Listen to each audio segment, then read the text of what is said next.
అంబేద్కర్ కోనసీమ జిల్లా ఆత్రేయపురం మండలం వాడపల్లి గ్రామంలో వెంచేసి ఉన్న శ్రీదేవి భూదేవి సమేత శ్రీ వెంకటేశ్వర స్వామివారి ఆలయం శనివారం నాడు భక్తులతో కిక్కిరిసింది. 7 శనివారాలు స్వామివారి దర్శనము 7 జన్మల పుణ్యఫలమని భక్తులు భావిస్తారు. గోవింద నామస్మరణంతో వాడపల్లి శ్రీ వెంకటేశ్వర స్వామివారి ఆలయము మారుమోగింది. 7 శనివారాలు స్వామివారిని దర్శించుకునే అష్టోత్తర పూజలను నిర్వహిస్తున్నారు. పూర్తి న్యూస్, తూర్పు గోదావరి జిల్లా.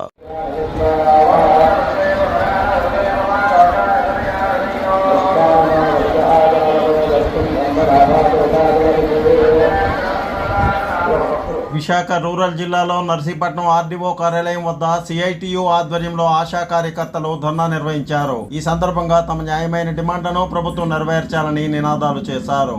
అనంతరం విజ్ఞాపన పత్రాన్ని సిఐటియు నాయకులు, అంగన్వాడీ కార్యకర్తలు, నాయకులు అందజేశారు. స్ఫూర్తి న్యూస్, నర్సీపట్నం.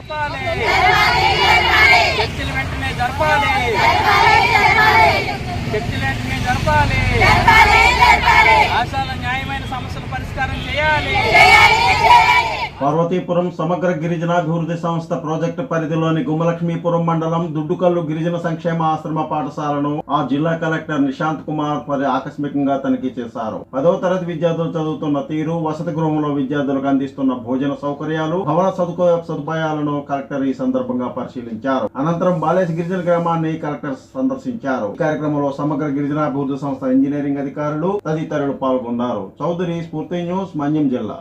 మన ఇంటి వంటే మనకు ఆరోగ్యకరమని బిఎస్ఎన్ఎల్ విశ్రాంత డివిజనల్ ఆఫీసర్ ఏఎం రావు పిలుపునిచ్చారు. ఉషోదయ జంక్షన్ చెరువులో ఉన్న జీబీఎంసీ ప్రాథమిక పాఠశాల ఎదురుగా ఉన్న కేఎం రావు ఇంటి వద్ద ప్రకృతి ఆధారంగా పంటలు పండించడాన్ని వీక్షించడానికి 200 మంది విద్యార్థులను గ్రీన్ క్లైమేట్ టీమ్ ఎన్జిఓ తీసుకుని వెళ్ళింది. ఈ సందర్భంగా ఆయన విద్యార్థులతో మాట్లాడారు. ప్రతి విద్యార్థి పర్యావరణ హితంగా జీవించాలని, విద్యార్థులు తమ ఇంటి వద్దే ప్రకృతి ఆధారంగా కూరగాయలు, ఆకుకూరలు పండించుకోవాలని సూచించారు. ఈ కార్యక్రమంలో మద్దిపాలెంలో శ్రీ భావన విద్యా సంస్థ, ఇసుక తోటలోని అక్షర విద్యా సంస్థల విద్యార్థులు, ఉపాధ్యాయులు, గ్రీన్ క్లైమేట్ టీమ్ ఎన్జిఓ కార్యదర్శి జేవి రత్నం, వాలంటీర్లు రాజేశ్వరి, రవితేజ తదితరులు పాల్గొన్నారు. స్ఫూర్తి న్యూస్, విశాఖ సిటీ. నేను డివిజన్ ఇంజనీర్ గా బిఎస్ఎన్ఎల్ 2006 లో రిటైర్ అయ్యాను. మేము ఎంబీపీ కాలనీ సెక్టర్ 12 లో ఉంటున్నాము. ఇప్పుడు 7-8 ఏళ్ల నుంచి మా టెర్రస్ మీద ఆర్గానిక్ గా కూరలు పండిద్దామనే ఉద్దేశం వచ్చింది. అలా స్టార్ట్ చేసాము. చేసి ఒక్కొక్కటి చేస్తూ ఒక్కొక్కటి చేస్తూ ఇప్పటికి ఈ విధంగా వచ్చింది.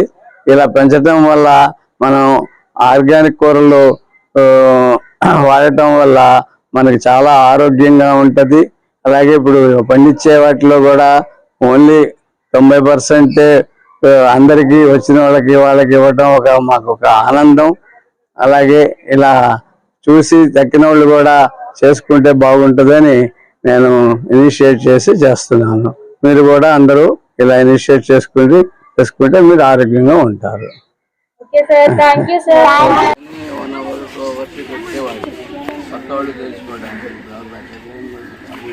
అలా ఆ విధంగా ఆయన పరిచయం పరిచయం. నా పేరు లాస్య. నేను 9వ తరగతి చదువుతున్నాను. నేను శ్రీ భావన విద్యానికేతన్లో చదువుతున్నాను. ఈ రోజు నేను ఎడ్యుకేషనల్ టూర్ కి వచ్చాను. ఇక్కడ మేము టెర్రస్ ఫార్మింగ్ చూసాము. ఇక్కడ ఎన్నో రకాల మొక్కలు ఉన్నాయి. అందులో చాలా రకాలైన వంకాయలను, బీరకాయలను, కాకరకాయలను, ఇంకా చిక్కుడుకాయలను మేము చూసాము. అలాగే పువ్వుల విషయానికి వస్తే మేము మందార పువ్వులను, ఇంకా గులాబీ పువ్వులను, ఇలా ఎన్నో రకాల పువ్వులను మేము చూసాము. అలాగే అవి చాలా అందంగా కూడా ఉన్నాయి. మేము చూసి చాలా ఆనందించాం. ఇలా మేము ఆనందించడానికి కారణమైన గ్రీన్ క్లైమేట్ టీవీకి మేము చాలా కృతజ్ఞతతో అందరికీ నమస్కారం. నా పేరు దీక్షిత. నేను 9వ తరగతి శ్రీ భావన విద్యానికేతన్ పాఠశాలలో చదువుతున్నాను. ఈ రోజు మేము ఎడ్యుకేషనల్ టూర్ అని టెర్రస్ ఫార్మింగ్ చూడడానికి వచ్చాం. ఈ టెర్రస్ ఫార్మింగ్ లో ఎన్నో రకాల కాయగూరలను, మొక్కలను చూసాం. హైబిస్కస్, డ్రాగన్ ఫ్రూట్, బీరకాయ, ఆనపకాయ, నిమ్మకాయ, ఎన్నో రకాల ఫ్రూట్స్, ఎన్నో రకాల మొక్కల్ని చూడడం ఇదే మాకు మొదటిసారి. మాకు చాలా ఆనందంగా ఉంది. గ్రీన్ క్లైమేట్ టీవీకి మేము ఎంతో కృతజ్ఞతతో రుణపడి ఉంటాం. ధన్యవాదాలు. పేరు ప్రవీణ్ నాయుడు. నేను అక్షర ఇంగ్లీష్ మీడియం స్కూల్ నుంచి ఇక్కడికి వచ్చాను. ఇక్కడ పర్యావరణం గురించి మొక్కల గురించి ఇలా ఎన్నో విషయాల గురించి మేము ఇక్కడ నేర్చుకున్నాము.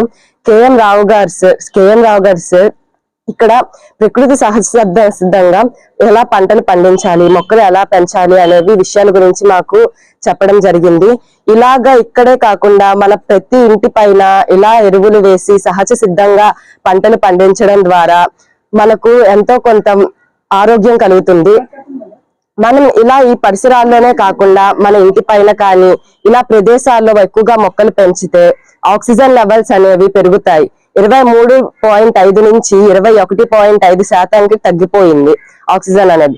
అదే 19.5% తగ్గితే మనుషుల మనుగడ అనేది భూమి మీద సాగదు. ఇలా మనం ప్రకృతిని పట్టించుకోకుండా ఉండడం వల్ల భూతాపం అంటే భూమి వేడి అనేది పెరిగిపోయి పర్యావరణాన్ని మనం అంటే మనుషులు కూర్చున్న కొమ్మని తానే నరుక్కున్నట్టు అవుతుంది.